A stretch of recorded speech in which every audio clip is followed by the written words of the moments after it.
আসসালামু আলাইকুম। আজকের আন্তর্জাতিক সংবাদে আপনাকে স্বাগতম। শুরুতেই জানিয়ে দেব সংবাদ শিরোনাম। অযৌক্তিক বিধিনিষেধ তুলে নিন যুক্তরাষ্ট্রকে চীন।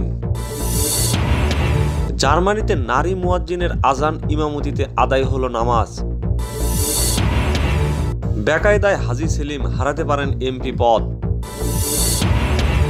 ব্রিটিশ রাজপরিবারের বর্ণবাদী চেহারা ফাঁস, প্রাসাদে তোলপাড়। বিস্তারিত খবরে জানবেন অশুভ উদ্দেশ্যে নয়াদিল্লির বিস্ফোরণে ইরানকে জড়ানো হচ্ছে। চীনে চালু হলো ভাইরাস পাসপোর্ট। সবশেষে জানবেন পুতিন এরদোয়ানের ঘনিষ্ঠতার নেপথ্যের কারণ।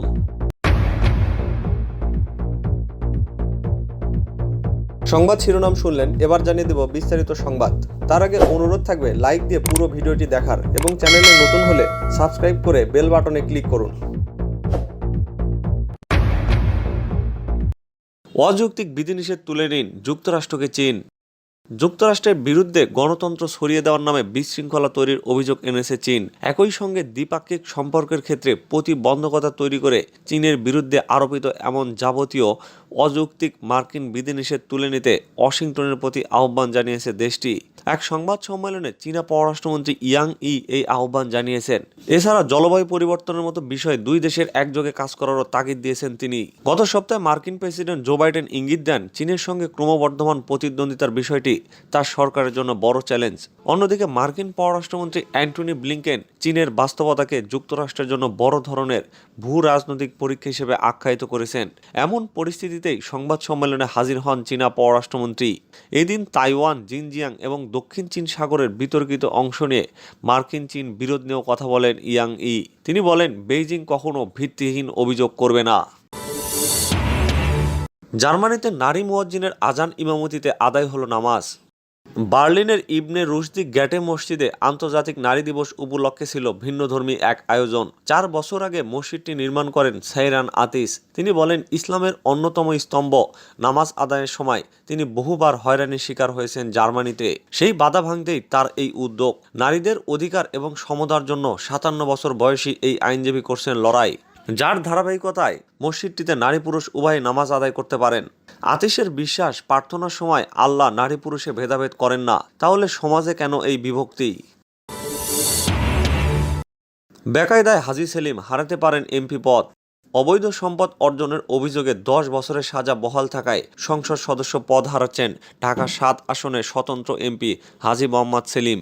দুর্নীতি দমন কমিশনের করা মামলায় বিচারিক আদালতের দেওয়া 13 বছরের কারাদণ্ড কমিয়ে 10 বছর বহাল রেখেছেন হাইকোর্ট। নৈতিক স্থলনজনিত কারণে কোনো এমপি সাজা হলে তিনি সংসদ সদস্য পদে থাকার অযোগ্য হবেন বলে সংবিধানে উল্লেখ আছে। এ বিষয়ে জাতীয় সংসদের স্পিকার ডক্টর শিরিন শারমিন চৌধুরী বলেন, এমপি পদ সাংবিধানিক। সেক্ষেত্রে সংবিধানে ঠিক করে দেওয়া আছে, যদি সংসদ সদস্য নৈতিক স্থলনজনিত কোনো ফৌজদারি অপরাধে দোষী সাব্যস্ত হন, তার পদ থাকবে কিনা। রায়ের কপি পেলে সংবিধান অনুযায়ী সংসদ সদস্য সেলিমের বিরুদ্ধে ব্যবস্থা নেওয়া হবে। রায়ের পর হাজী সেলিমের আইনজীবী সাইয়েদ আহমেদ রাজা সাংবাদিকদের বলেন, হাইকোর্টের দেওয়া রায় চূড়ান্ত নয়, আমরা এর বিরুদ্ধে আপিল আবেদন করব। সুপ্রিম কোর্ট আপিল আবেদন গ্রহণ করার পরে বিভাগে যদি এই রায় বাতিল হয়, তাহলে তার সংসদ সদস্য পদ বাতিল হওয়ার সুযোগ নেই। রাজপরিবারের বর্ণবাদী চেহারা ফাঁস, প্রাসাদে তোলপাড়। ব্রিটিশ রাজপরিবারের বর্ণবাদী আচরণ ফাঁস করে দিয়েছেন প্রিন্স হ্যারির স্ত্রী মেগান মার্কেল। গত রোববার প্রচারিত এক সাক্ষাৎকারে এ নিয়ে বিস্ফোরক মন্তব্য করেন তিনি। জানিয়ে রীতিমতো লঙ্কাকাণ্ড ঘটে গেছে রাজপ্রাসাদে। মার্কিন সিবিএস টেলিভিশনকে মেগান মার্কেল বলেন, ব্রিটিশ রাজতন্ত্রের ভেতরে বর্ণবাদ লুকিয়ে রয়েছে। অনাগত সন্তানের ত্বকের রং নিয়ে রাজপরিবারের উদ্বেগের মাধ্যমে এর প্রমাণ মেলে। মানসিক সংকটে সাহায্য করতে অস্বীকৃতি জানানো হয়েছে জানিয়ে তিনি বলেন, উল্টো তার বিরুদ্ধে নানা মিথ্যা অভিযোগ তোলেন রাজপরিবারের সদস্যরা। এর একটি ছিল ত্বকের রঙের জন্য তার সন্তান আর্চিকে রাজকীয় খেতাব না দেওয়ার হুমকি। এসব কারণে গর্ভবতী থাকা অবস্থায় বাঁচার ইচ্ছা হারিয়ে আত্মহত্যার কথা ভেবেছিলেন শ্বেতাঙ্গ বাবা কৃষ্ণাঙ্গ মায়ের সন্তান মেগান মার্কেল। সেই সময়ের স্পষ্ট, বাস্তব ও ভীতিকর চিন্তা তাড়িয়ে বেড়াতো বলেও জানান তিনি।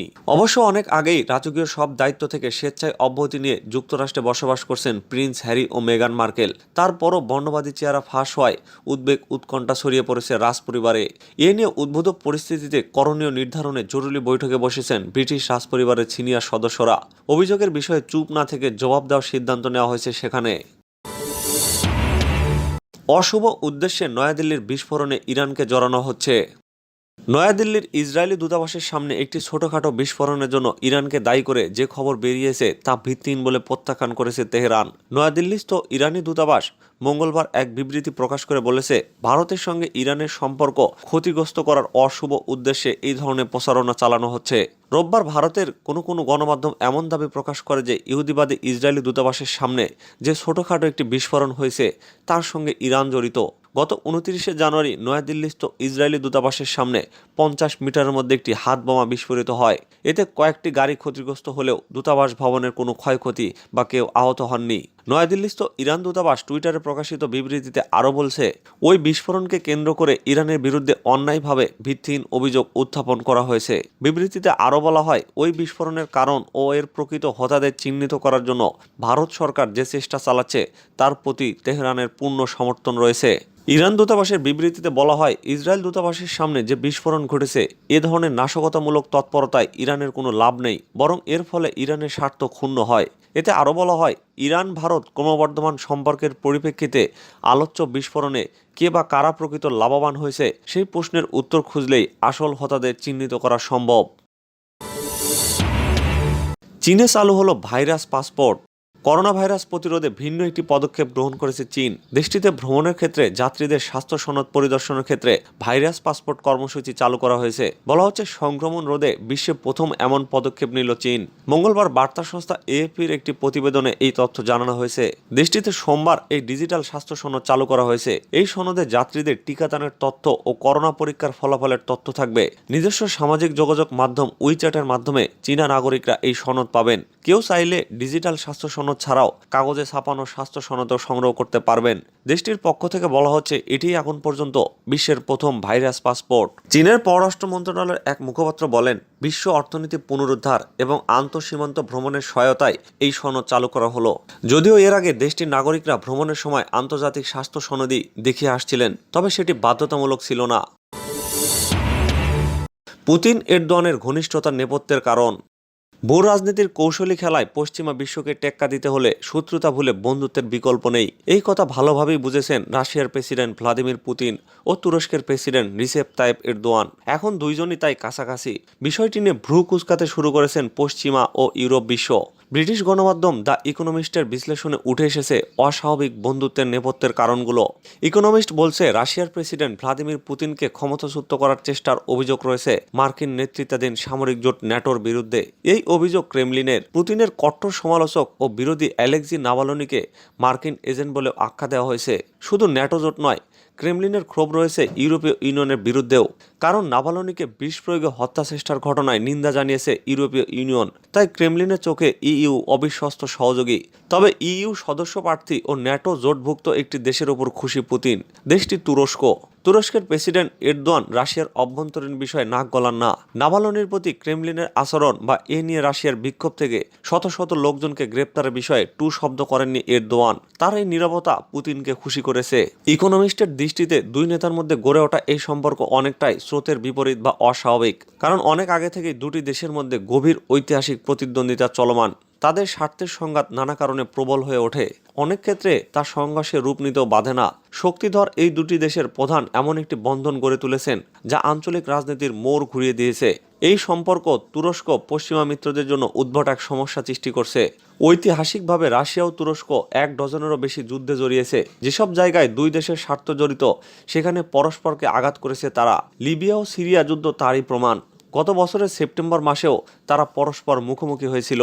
মুসলিম অধ্যুষিত আজারবাইজানের পক্ষে দাঁড়িয়ে যায় তুরস্ক, আর রাশিয়া পক্ষ নেয় আর্মেনিয়ার। নাগার্নো কারাবাখ নিয়ে আর্মেনিয়া ও আজারবাইজানের যুদ্ধের নেপথ্যেও ছিল এই দুটি দেশ। গত বছরের নভেম্বরে দৃশ্যপট বদলে যায়। ভ্লাদিমির পুতিন নাগার্নো কারাবাখ অঞ্চলে পুরোপুরি সংঘর্ষ থামাতে একটি চুক্তি নিয়ে কথা বলেছেন। এই চুক্তিতে রাশিয়া, আর্মেনিয়া, আজারবাইজান 3 পক্ষই সম্মত হয়।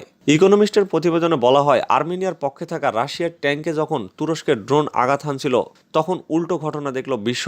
পুতিন প্রশংসা করলেন এরদোয়ানের, বাড়ালেন ব্যবসার হাত। গত বছরের অক্টোবর থেকেই পুতিনের সুর পাল্টাতে শুরু করেছিল। বিদেশি বিশেষজ্ঞদের সামনে এরদোয়ানের প্রশংসা করে বলেছিলেন এ ধরনের একজন সহযোগীর সঙ্গে কাজ করা নিরাপদ ও আনন্দের বিষয়। অপরদিকে এরদোয়ান পুতিনের প্রশংসা বাক্যকে স্যালুট ঠুকে তাদের S-400 মিসাইল সিস্টেম পরীক্ষা করা শুরু করলেন। মাঝখান থেকে তুরস্কে ব্যবসা হারালো যুক্তরাষ্ট্র। রাশিয়া এই সুযোগে তুরস্কের কাছে তাদের এই ক্ষেপণাস্ত্র বিক্রি করে ফেলল। নেপথ্যের এই লেনদেনের কাহিনীর পরই নভেম্বরে নাগার্নো কারাবাগের পুরো যুদ্ধের দৃশ্যপট বদলে গেল। দুই পক্ষই যুদ্ধ থামিয়ে দিতে সম্মত হলো, নেমে পড়ল দর কষাকষিতে। এতে রাশিয়া নাগার্নো কারাবাগে সেনা হাজির করার এবং তুরস্ক দক্ষিণ ককেশাস অঞ্চলে অর্থনৈতিক ক্ষমতা বাড়ানোর সুযোগ পেয়ে গেল। রাশিয়া ও তুরস্কের এই চুক্তি বৈশ্বিক ভূরাজনীতির ক্ষেত্রে একটি বড় ধাক্কা হয়ে এসেছে। রাশিয়ান ইন্টারন্যাশনাল অ্যাফেয়ার্স কাউন্সিলের প্রধান আন্দ্রে কুর্তনোভা বলেন, পুতিন ও এরদোয়ান দুজনেই বুঝেছেন পরাশক্তিদের মধ্যে ভারসাম্য যতটা না গুরুত্বপূর্ণ, তার চেয়ে এই শক্তি ব্যবহারের জন্য প্রস্তুত থাকাটা বেশি গুরুত্বপূর্ণ। ইকোনমিস্ট বলছে, যুক্তরাষ্ট্রের হাতে অধিক ক্ষমতাশীল সেনাবাহিনী থাকলেও সিরিয়ার যুদ্ধে তাদের জড়িত হওয়ার অনীহা রাশিয়া ও তুরস্ককে এই অঞ্চলের দায়িত্ব নিতে পথ দেখায়। দুটি দেশই ক্ষমতার প্রদর্শনীতে আজারবাইজান ও আর্মেনিয়ায় দ্বন্দ্ব বাড়িয়ে তোলে। পুতিন মিউনিক নিরাপত্তা সম্মেলনে তার লক্ষ্যের কথাটি বলে দিয়েছেন। তাদের মিশন আমেরিকার নতুন আধিপত্যকে সীমাবদ্ধ করা। রাশিয়া ও তুরস্ক পশ্চিমা শক্তির প্রভাব কমানোর জন্য আগেও যৌথ উদ্যোগ নিয়েছে।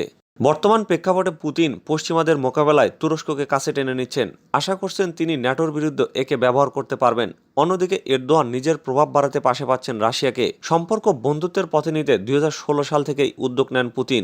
ওই সময় তুরস্কে এরদোয়ানকে সরাতে বিশেষ অভ্যুত্থান হয়েছিল, তবে টিকে যান এরদোয়ান। অভ্যুত্থান ব্যর্থ করে দেওয়ার পর তুরস্কের প্রেসিডেন্টের প্রশংসা করেছিলেন পুতিন। তিনি বলেন, লোকটাকে পছন্দ করুন না করুন, তিনি ঐক্য তৈরির ক্ষেত্রে যথেষ্ট দক্ষতার পরিচয় দিয়েছেন। অনেক পশ্চিমা দেশ ওই সময় এরদোয়ানকে সমর্থন দিতে দেরি করে।